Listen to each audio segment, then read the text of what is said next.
Elle était tellement aimée, et elle était vraiment la petite chose la plus précieuse, si forte et belle, et elle avait de l'avenir. Il y a quelques années, tout semblait bien aller pour un jeune couple marié. Il était soldat dans l'armée américaine à Anchorage. Elle était infirmière de combat dans la garde nationale et avait déménagé de l'Utah en Alaska pour être avec lui. Mais tout cela s'est effondré lorsque Soraya Barney a été signalée disparue, puis retrouvée morte. Et les preuves contre son propre mari pourraient maintenant l'envoyer derrière les barreaux pendant des années. Zaria Hildebrand va être jugée pour son meurtre. Law and Crime est en Alaska pour suivre la procédure. Et aujourd'hui, alors qu'un jury est sélectionné, nous examinons de plus près cette affaire tragique. Bienvenue dans Sidebar, présenté par Law and Crime. Je suis Jesse Weber. Je n'arrive pas à y croire, la fête des pères approche à grands pas. Où est passée l'année? Où est passé le temps? Maintenant, si vous cherchez encore un cadeau, découvrez le thermomètre à viande intelligent Chef Cuisance. C'est le secret pour cuisiner comme au restaurant, sans stress. Donc que vous soyez un maître du barbecue expérimenté ou que vous essayez simplement de faire griller quelques steaks pour l'été, le thermomètre intelligent change la donne. Fini les cuissons excessives. Fini les « je pense que c'est peut-être prêt ». Non, non, non, non. Chef Cuit vous indique précisément quand votre viande est prête. Insérez simplement la sonde sans fil et choisissez votre préférence. Vous vous détendez et attendez que l'application vous alerte, sans surveiller le barbecue. Cela marche aussi avec four, fumoir, plaque, friteuse à air et toutes les protéines. Côte de bœuf, aile de poulet, saumon. Sérieusement, pour cette fête des pères, il est temps de passer à la vitesse supérieure, sans mauvais jeu de mots, et de cuisiner en toute confiance. Utilisez le code SIDEBAR pour bénéficier de 40% de réduction sur tout le site chefic.com. En ce moment, à Anchorage, en Alaska, les procureurs, les avocats de la défense et le personnel du tribunal se préparent pour un procès très attendu. Zarius Hildebrand est accusé d'avoir tué sa nouvelle épouse, Soraya Barney, et d'avoir abandonné son corps près d'une bouche d'égout. Selon les enquêteurs, il a participé à la recherche de la jeune infirmière de la garde nationale de 21 ans, feignant d'être bouleversé alors qu'il était le seul à savoir ce qui lui était réellement arrivé. C'est ce dont on l'accuse. Pour être clair, il est présumé innocent jusqu'à preuve du contraire. Il pourra se défendre. Je veux entrer dans le détail, mais je dois d'abord vous ramener dans le passé. En septembre 2021, Zarius Hildebrand a rejoint l'armée selon l'Anchorage Daily News. Et il est arrivé en Alaska en avril 2022. L'armée américaine a déclaré au Daily News qu'il était membre d'équipage d'un canon affecté à la 2e brigade d'infanterie de combat de la 11e division aéroportée et qu'il était basé à Joint Base Elmendorf-Richardson. Pendant cette même période, Soraya Barney, était dans l'Utah où, selon le Daily News, elle servait dans la garde nationale en tant qu'opératrice de radar, de repérage d'artillerie de campagne. En 2023, après avoir déménagé en Alaska, elle a été affectée à la compagnie de commandement et de quartier général de la garde nationale de l'armée de l'Alaska. Elle travaillait aussi dans le restaurant local Bread and Brew. Hildebrand et Soraya se seraient rencontrés lors de l'entraînement de base en 2020 et se sont mariés en décembre de la même année. Mais moins d'un an plus tard, Soraya a été retrouvée morte et Hildebrand a été accusé de son meurtre. Maintenant, l'enquête se concentre sur ce week-end de août 2023. Le couple serait donc allé chez Dave & Buster's avec des amis pour fêter le 21e anniversaire de Hildebrand, le samedi 5 août. On pense qu'ils sont ensuite allés dans un bar, puis sont rentrés à leur appartement vers 2 heures du matin le dimanche 6 août, vers 10 heures du matin. Ce serait la dernière fois que Soraya a été vue vivante. Mais Hildebrand n'a signalé sa disparition que le lundi 7 août, et les informations sur l'endroit où se trouvait Soraya et à quel moment ce dimanche-là ont changé plusieurs fois. Nous allons y revenir dans un instant. De grands groupes de recherche ont été créés pour retrouver Soraya. Les réseaux sociaux ont été inondés d'avis de recherche. Maintenant, Hildebrand lui-même a partagé un flyer en écrivant « Information mise à jour sur ma femme disparue ». Et ensuite, en majuscule, veuillez partager et republier. Meredith, la mère de Soraya, s'est envolée aussitôt pour l'Alaska après avoir appris la disparition de sa fille et a rejoint les recherches, notamment dans un parc pour chiens près du lac de l'université où Soraya passait souvent du temps. Meredith a déclaré au Anchorage Daily News, je cite, « Zarius a marché pendant des heures avec moi à la recherche de ma fille, sachant qu'elle était morte. Il m'a menti à plusieurs reprises et a essayé de faire comme s'il était un mari inquiet. » Le jeudi suivant la déclaration de la disparition de Soraya, la police a retrouvé son corps dans une bouche d'égout le long d'un sentier près de son immeuble. Elle semblait avoir une blessure par balle à la tempe gauche, selon une plainte pénale. Gardez cela en tête pour la suite. Hildebrand a été arrêté, conduit à la prison d'Anchorage et inculpé de meurtre au premier et deuxième degré, ainsi que de manipulation de preuves. Rappelez-vous, j'ai dit que la chronologie du dimanche 6 août était confuse. Je le dis car voici ce qu'Hildebrand aurait déclaré à la police, d'après la plainte au tribunal. Hildebrand affirme que lorsque lui et Soraya se sont réveillés ce dimanche-là, elle devait aller travailler. Elle travaillait dans un magasin de sandwich près d'ici, mais selon lui, tous deux étaient trop mal à cause de la gueule de bois pour conduire. Donc selon lui, Soraya a décidé d'aller au travail à pied. Encore une fois, Bread and Brew, c'est à environ 1 mile de l'appartement. Selon la plainte, Zaria a indiqué que Soraya avait oublié son téléphone en partant, mais avait pris son sac à main et son portefeuille. Zaria a déclaré qu'il a découvert la disparition de Soraya plus tard dans la journée, lorsqu'il est allé la chercher à 19 h et qu'il a appris que Soraya n'était jamais arrivée au travail. Zaria a dit qu'il cherchait Soraya depuis ce moment-là. Zaria a dit qu'il était allé chez tous les amis, qu'il avait appelé les parents de Soraya, contacté tous les hôpitaux et la prison. Zaria a dit qu'il conduisait partout dans le quartier quand il a décidé de contacter la police 36 heures après l'avoir vu quitter la maison. D'après les documents du tribunal, un officier aurait suivi l'itinéraire que Soraya aurait emprunté à pied entre le complexe d'appartements et le restaurant. Cette zone aurait également été fouillée par 60 à 70 bénévoles, mais ils n'ont pas pu la retrouver. Les agents ont aussi interrogé ses collègues de Bread and Brew, où elle travaillait depuis 2 mois. Ils ont dit que Soraya n'était jamais venue le dimanche 6 août. En fait, voici ce que dit la plainte. Je cite, « Les employés ont déclaré avoir reçu un texto du numéro de Soraya le dimanche à 10h45, soit 45 minutes, après que Zarius a signalé qu'elle avait quitté la maison, disant qu'elle annulait son service. Un employé a dit par texto que Soraya devait prévenir Craig, le propriétaire, de son absence. Quelqu'un a répondu depuis le téléphone de Soraya qu'il n'avait pas le numéro de Craig. Elle a dit avoir donné le numéro de Craig à l'expéditeur des textos. Craig a dit n'avoir jamais été contacté. Lui et l'employé affirment que Soraya a le numéro de Craig, car elle l'a appelé les 2 dernières fois où elle était absente. J'ai parlé à la mère de Soraya, qui possède en ce moment son téléphone. Elle a dit que le numéro de Craig est enregistré dans la liste de contacts de Soraya sous le nom de PDG de Bread and Brew, et non pas sous le nom de Craig. C'est une information très intéressante parce qu'elle indique apparemment que quelqu'un d'autre que Soraya a envoyé ces messages, quelqu'un qui ne connaissait pas la procédure pour prévenir d'une absence au travail et qui ne savait pas cela. Le numéro de Craig est déjà enregistré dans les contacts, simplement pas sous son nom. Donc la plainte indique aussi que la police a découvert que quelqu'un avait appelé le 911 vers 2h45 du matin, le dimanche, en disant qu'ils avaient entendu un coup de feu qui semblait très proche. Lorsque les agents sont intervenus cette nuit-là, ils n'ont rien trouvé de suspect, ont classé l'appel, mais les enquêteurs ont ensuite noté, selon la plainte, que la fenêtre de l'appelant donnait sur une petite cour en face de l'appartement de Hildebrand. Mardi, le lendemain du signalement de la disparition de Soraya, Hildebrand aurait parlé avec la police à l'appartement et déclaré qu'elle était partie vers 10 h pour aller travailler à pied, vêtue de sa tenue de travail.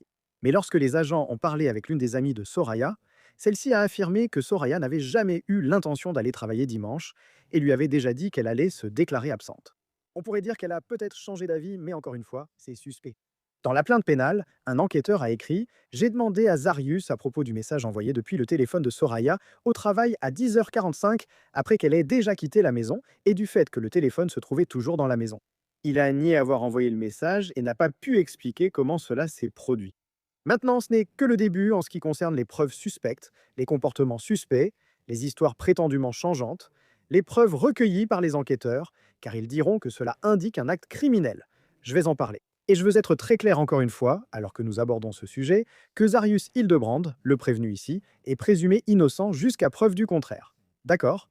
Donc je veux passer en revue tout cela. Je ne vais pas le faire seul. Je rappelle l'avocat de la défense pénale Éric Fatis à la barre. Merci Éric pour votre temps. Maintenant, avant même que nous plongions davantage dans les allégations, dans la plainte pénale, dans les preuves présumées, je veux vous faire écouter quelque chose. Voici la mère de Soraya, Meredith, qui a parlé avec ma collègue Anne-Jeannette Lévy de la recherche de sa fille aux côtés de Hildebrand avant d'apprendre ce qu'elle affirme être la vérité. Voici ce qu'elle a dit. Zaria m'a appelé lundi soir depuis son téléphone portable et m'a dit qu'il venait tout juste de déposer un signalement de disparition auprès de la police. Il essayait de nous guider, ma sœur et moi, vers différents endroits parce que nous nous étions un peu séparés des groupes que l'armée avait formés. Mais à part ça, c'était vraiment du genre « voici son téléphone, voici son ordinateur ». Donc, c'était vraiment très mitigé, et mon premier instinct a été de me dire « ce n'est pas normal ». J'ai pensé ça dès la seconde où j'ai reçu l'appel. Donc Eric, cela peut s'interpréter de plusieurs façons, non? Chaque partie peut le présenter différemment. D'un côté, on pourrait dire que s'il l'a tué, c'est un détail tordu, il veut brouiller les pistes et faire croire qu'il n'est pas impliqué. D'un autre côté, s'il n'a rien à voir avec ça, s'il est innocent, il essayait peut-être simplement de faire tout ce qu'il pouvait pour retrouver sa femme disparue. La première question que je me pose, c'est est-ce qu'elle serait capable de témoigner de cela si elle est appelée à la barre? Je pense absolument, Jessie, que c'est probablement une déclaration de la partie adverse. Si elle est appelée par l'accusation, elle peut évoquer toutes les déclarations pertinentes faites par l'accusé, notamment celles pouvant être vues comme une tentative de brouiller les pistes, même envers la mère de la victime présumée, ce qui serait très pertinent. Toute cette situation évoquée plus tôt, elle est allée travailler à pied alors qu'ils étaient censés être en gueule de bois, parcourant 1 mile jusqu'à son travail. Ensuite, il y a le message envoyé depuis le téléphone. L'argument est qu'il ne viendrait pas d'elle, car quelqu'un qui ne connaît pas la procédure ne saurait pas que Craig est enregistré dans son téléphone. Comment allons-nous aborder le reste des preuves? Parle-moi de ces éléments-là. À quel point est-ce prétendument incriminant? Ouf, Jessie, je pense que les textos posent vraiment problème pour Hildebrand. Écoute, il dit à la police qu'elle a laissé son téléphone à la maison quand elle est partie travailler. Et puis, 45 minutes après qu'il ait dit qu'elle était partie, il y a un message texte envoyé depuis son téléphone. Mon Dieu, je me demande bien qui aurait pu envoyer ça. Et puis, le contenu du message indique que l'auteur n'est pas la victime présumée parce que la victime présumée avait enregistré le numéro du patron dans son téléphone, simplement sous un autre nom. Une personne usurpant l'identité de la victime présumée l'ignorerait et poserait donc la question comme l'a fait l'auteur du message. Et il n'avait pas vraiment, selon la plainte pénale, il n'avait pas vraiment de bonne explication pour expliquer pourquoi le message avait été envoyé, ce qui n'est pas idéal non plus. Laisse-moi passer à ceci. Donc tu consultes la plainte pénale. Il est indiqué, je cite, que Zarius a d'abord déclaré être resté chez lui toute la journée de dimanche et, je cite, avoir végété. Encore une fois, c'est selon les forces de l'ordre. Il a ensuite changé sa version et a dit qu'il était sorti faire quelques courses. Zarius a dit aux enquêteurs qu'il ne s'était pas vraiment inquiété pour sa femme avant 22 heures. C'est à ce moment-là qu'il est sorti et a conduit dans le quartier pour la chercher. Zarius a dit qu'il avait attendu jusqu'au lundi soir pour signaler la disparition parce qu'il pensait qu'il pourrait retrouver sa femme et qu'il s'agirait d'un malentendu. Eric, nous avons vu que c'est un facteur important dans beaucoup d'affaires. Quand est-ce que le partenaire, quand est-ce que le conjoint ou la conjointe appelle les forces de l'ordre? Et cela peut être immédiatement, quelques heures après ou même quelques jours après. Parfois, les procureurs s'en servent. À ton avis, quel rôle cela joue-t-il ici? Comment un avocat de la défense explique-t-il cela? Tu sais, du point de vue de la défense, Jessie, il y a beaucoup de raisons pour lesquelles une personne pourrait tarder, dans une certaine mesure, avant d'impliquer les autorités dans une situation donnée. Tu sais, je n'ai pas beaucoup d'informations sur la nature de leur relation, sur la façon dont ça se passait ces derniers mois. Tu sais, est-ce qu'ils ont eu des problèmes? Est-ce qu'ils ont eu des disputes? Tu sais, est-ce qu'il se passait autre chose à la maison qui aurait pu être malsain, mais qui n'était pas lié à la disparition présumée de la victime? Ce sont toutes des raisons qui pourraient pousser quelqu'un à hésiter, à se demander « est-ce que je devrais appeler la police et ils seront là dans les 30 prochaines minutes? Ou alors, devrais-je poursuivre mes recherches pour retrouver cette personne à l'endroit où je pense qu'elle est? » Donc, je pense qu'il y a quelques explications possibles, mais aussi un côté un peu louche. Revenons à la plainte. Je cite, Zarius a permis à la police d'Austin de vérifier la maison pour s'assurer que Soraya n'y était pas. Le détective LLV a remarqué que le seul lit dans la maison n'avait pas de drap et était seulement recouvert d'une alaise. LV a également remarqué qu'un ensemble de draps tout neufs, encore dans leur emballage, se trouvait sur la table de la cuisine. Zarius a dit que ces draps avaient été achetés par sa femme il y a 1 semaine. Il a dit qu'il y avait un drap sur le lit. Il a soulevé légèrement l'alaise et nous a montré un drap housse sous l'alaise. Nous avons demandé à Zarius si nous pouvions regarder sous les draps et le matelas pour voir si sa femme était là. Il a refusé car, je cite, il y avait des objets embarrassants sous le lit. Il a finalement dit que c'était des objets sexuels. Nous lui avons demandé de déplacer ces objets pendant que nous détournions le regard. Encore une fois, il a refusé qu'on regarde sous le lit. Eric semblait suspect. Encore un regard louche. Tu sais, Jessie qui met un drap housse sous une alaise, cette partie-là n'a vraiment pas de sens. On dirait que des choses ont été trafiquées et que quelqu'un prévoyait de faire quelque chose par rapport à ce lit. Gardez en tête la déclaration de Hildebrand sur l'impossibilité de fouiller sous le lit. Je ne suis pas sûr que le jury en soit informé. En général, on ne peut pas reprocher à quelqu'un d'invoquer un droit constitutionnel. Cela revient à refuser une fouille, invoquant le quatrième amendement. Ainsi, le jury pourrait ignorer qu'il a refusé qu'on regarde sous ce lit. Intéressant. Y a-t-il un problème de mandat ou lié au quatrième amendement? Donc, je pense qu'à ce moment-là, la police lui demandait: « pouvons-nous regarder sous le lit ?» Et il a répondu non, ce qui est une invocation du quatrième amendement. Par la suite, d'après ce que je comprends, les forces de l'ordre ont effectivement obtenu un mandat. Cela réglerait donc tout problème potentiel concernant cette interaction de fouille. Je le répéterai constamment au fil de notre progression. C'est un droit de l'accusé dans une affaire pénale. C'est à lui seul de décider s'il veut témoigner à la barre, et on le voit surtout dans les affaires de légitime défense plus que dans toute autre situation. Mais dans ce cas, parce qu'il aurait eu autant d'interactions présumées avec les forces de l'ordre, pensez-vous que Zarius Hildebrand pourrait prendre la parole à la barre et expliquer son comportement? Pensez-vous que cela pourrait l'aider? Oula, vous savez, écoutez, il a 21 ans, il ne semble pas particulièrement sophistiqué. Vous regardez certaines des erreurs qu'il a commises lors de ses interactions avec la police, qui sont plutôt élémentaires. Il serait bombardé de questions lors du contre-interrogatoire du procureur à propos des messages textes, du lit, des choses qui ont été trouvées plus tard, ce qui pose de gros problèmes. Et pourrait-il vraiment justifier tout cela de manière convaincante? C'est discutable. D'accord, continuons car un autre détail suspect que les détectives ont découvert concerne les prétendus déplacements de Hildebrand dans différents magasins. Rappelez-vous, il a d'abord affirmé qu'il était resté allongé toute la journée dimanche à ne rien faire, puis il a apparemment changé sa version en disant qu'il avait fait quelques courses. Quelles étaient ces courses? Eh bien, selon la plainte pénale, les détectives ont déterminé que Zarius Hildebrand s'est rendu dans un supermarché Fred Meyers à 3 reprises différentes le dimanche. Citation. Un achat à 12h26, un à 18h12 et un à 22h00. Il a acheté un pot de sauce marinara, un ensemble de draps de la même marque que ceux qui étaient sur la table, une housse de matelas, du peroxyde d'hydrogène, un flacon pulvérisateur vide et divers articles d'hygiène personnelle. Eric, salut, j'achète plein de trucs. On peut toujours sélectionner certains articles et dire qu'ils auraient pu servir à commettre un crime ou à le dissimuler. Ou bien est-ce que j'achète des articles que je pourrais utiliser pour dissimuler un crime et j'achète d'autres choses pour essayer de faire croire que c'est juste un achat habituel, comme la sauce marinara? Je ne sais pas. Dis-moi ce que tu en penses.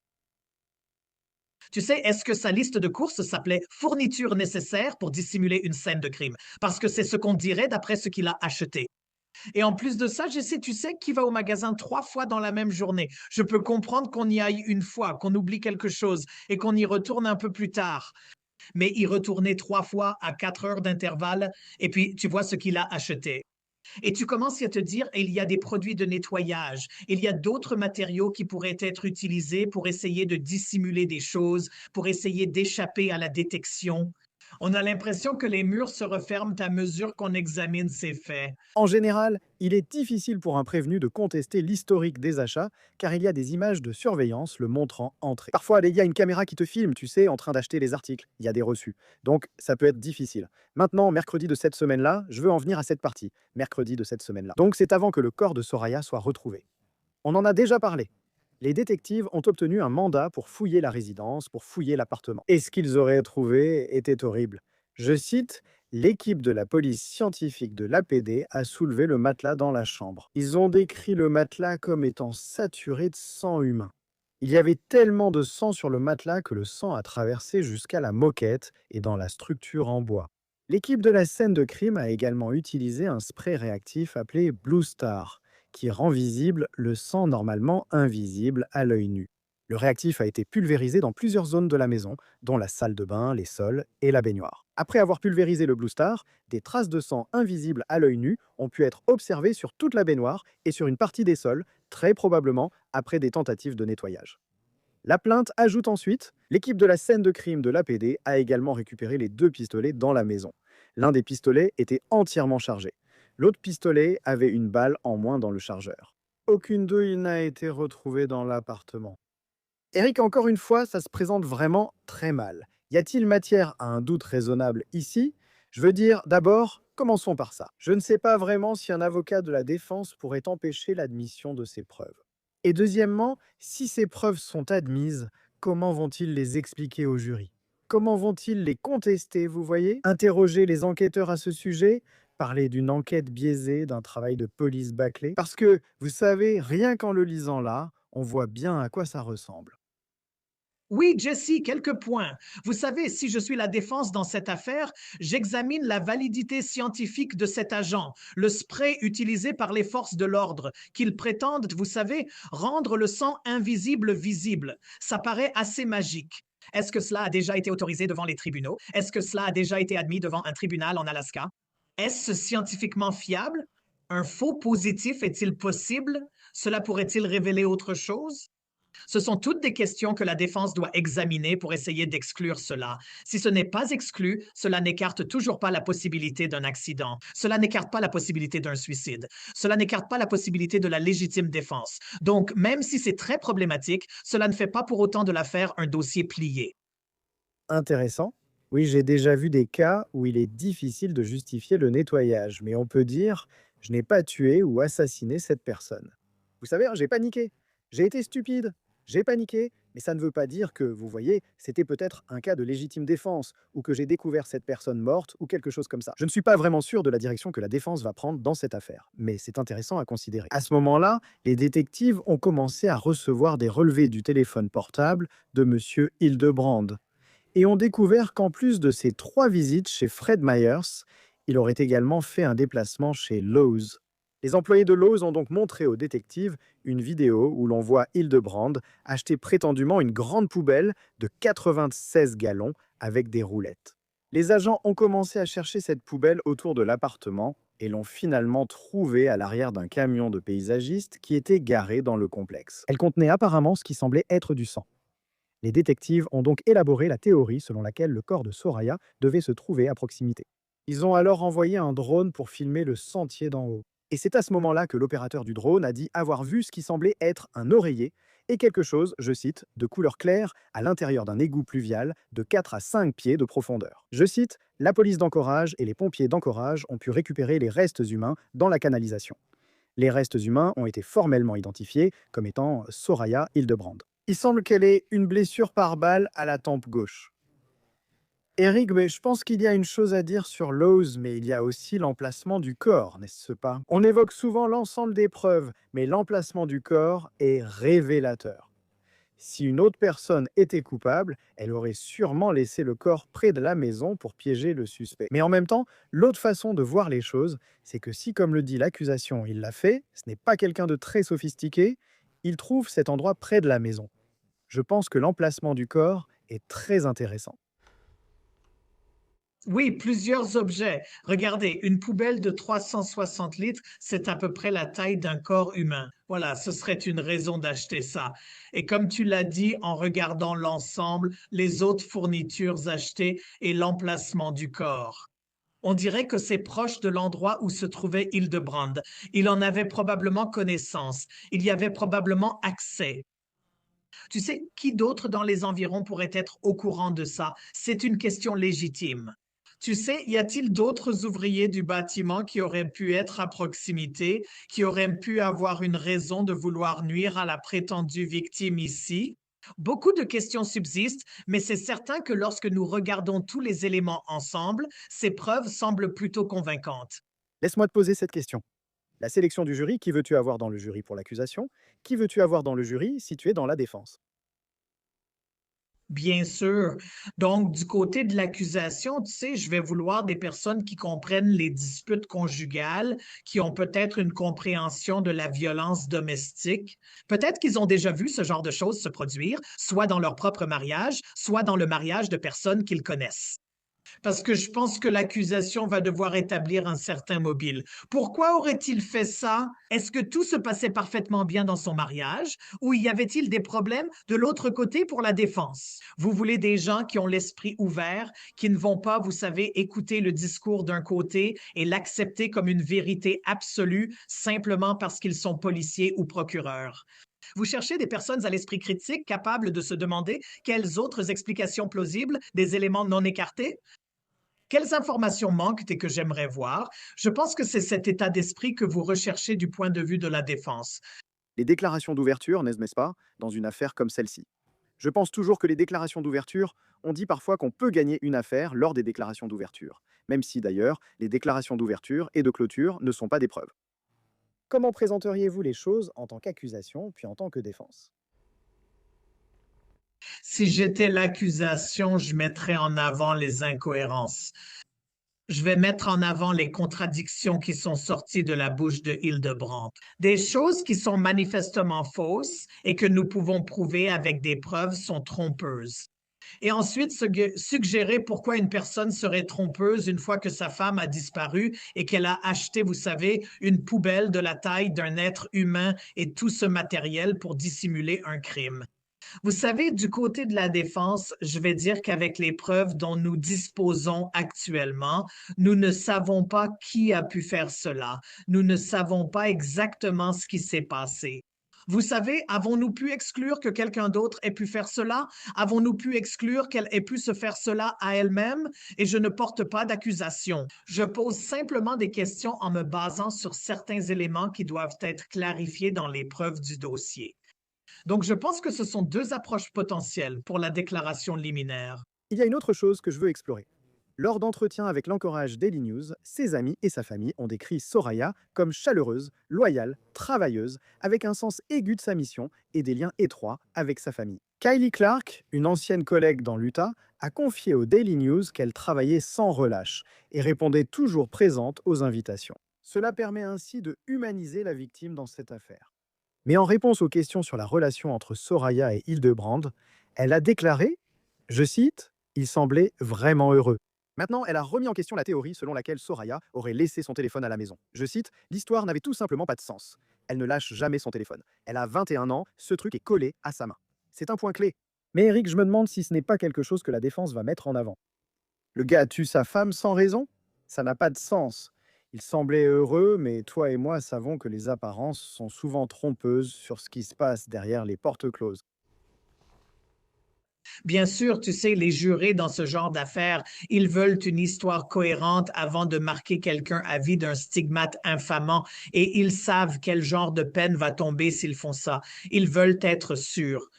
Et donc, tu veux ce genre de cohérence dans ta tête en tant que juré. Pourquoi quelqu'un aurait-il fait ça? Quel pourrait être le mobile ici? Je pense que l'accusation doit présenter une sorte de mobile. Tu sais, parfois c'est financier, parfois c'est de l'hostilité, parfois c'est sociopathique. Et je ne suis pas sûr de ce qui pourrait être le mobile potentiel dans cette affaire, mais je pense que l'accusation doit vraiment renforcer cet aspect. Ils doivent présenter au jury une raison pour laquelle Hildebrand, à 21 ans, aurait tué sa femme, elle aussi âgée de 21 ans dans ce qui semble être des circonstances atroces. La famille de Soraya a organisé une cérémonie commémorative pour elle au parc pour chiens du lac de l'université. Vous réalisez ce que cette perte signifie pour les proches et la communauté. C'est vraiment terrible et tragique. Le procès d'Hildebrand doit débuter cette semaine. L'accusation de meurtre au premier degré est, à notre connaissance, punie d'une peine maximale de 99 ans de prison. Avant de vous laisser partir, Eric, comment se fixe une peine pouvant aller jusqu'à 99 ans? Comment cela se passe-t-il? En général, une personne reconnue coupable de meurtre au premier degré risque la peine maximale. Il y a une forte probabilité qu'il prenne 99 ans, même à 21 ans.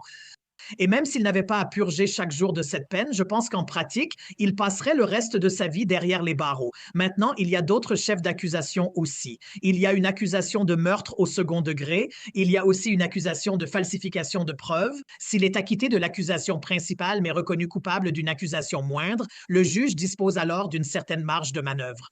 Et le juge va prendre en considération le crime pour lequel il a été condamné, les circonstances, mais aussi son âge. Aussi, s'il n'a pas d'antécédent criminel, ainsi que toute contribution à la communauté, y compris son service militaire. Et donc, s'il n'est pas condamné pour l'accusation principale, mais pour une accusation moindre, sa durée pourrait varier énormément. Et il est difficile de prédire où cela pourrait se situer. Vous savez, 20 ans, 40 ans, 60 ans, c'est difficile à dire. Avant de partir, je fais une dernière supposition. Je ne sais pas s'ils vont le faire, je spécule encore. Défense fondée sur la santé mentale, ancien militaire, syndrome de stress post-traumatique. Je précise que je spécule sans preuve qu'il ait souffert de cela. Mais je me demande simplement Quand on parle d'une défense basée sur la santé mentale, pas la folie, mais pour annuler certains éléments d'un crime, est-ce que tu penses que c'est quelque chose auquel on devrait potentiellement faire attention? Je ne sais vraiment pas à ce stade. Je pense qu'il faut qu'on reste attentif à cela aussi bien pendant la phase du procès que lors de la phase de la condamnation, si on en arrive là, s'il y a une condamnation. D'accord? Vous savez, parfois pendant la phase du procès, s'il y a un problème de santé mentale, cela peut nuire à la capacité d'une personne d'avoir l'état mental requis pour être reconnue coupable d'un crime. Donc, vous savez, ici, tuer intentionnellement quelqu'un ou agir en sachant qu'il y a un risque important de mort, si une personne est tellement déséquilibrée mentalement, cela peut amener un jury à se demander si elle pouvait vraiment former cet état d'esprit. Lors de la phase de condamnation, s'il est reconnu coupable, le juge tiendra certainement compte de tout problème de santé mentale et cela pourrait jouer en faveur de l'accusé. Et donc oui, c'est certainement quelque chose à surveiller de près. Merci Eric Fatis pour votre temps, je vous suis reconnaissant. Heureux d'être avec vous. C'est tout pour l'instant sur Sidebar. Merci de nous avoir suivis. Abonnez-vous sur YouTube, Apple Podcast, Spotify ou votre plateforme de podcast préférée. Retrouvez-nous sur Peacock de NBC. Suivez-moi sur X, Instagram ou dans mon émission Jesse Weber Live sur News Nation, du lundi au vendredi à 23h, heure de l'Est. À bientôt à tous.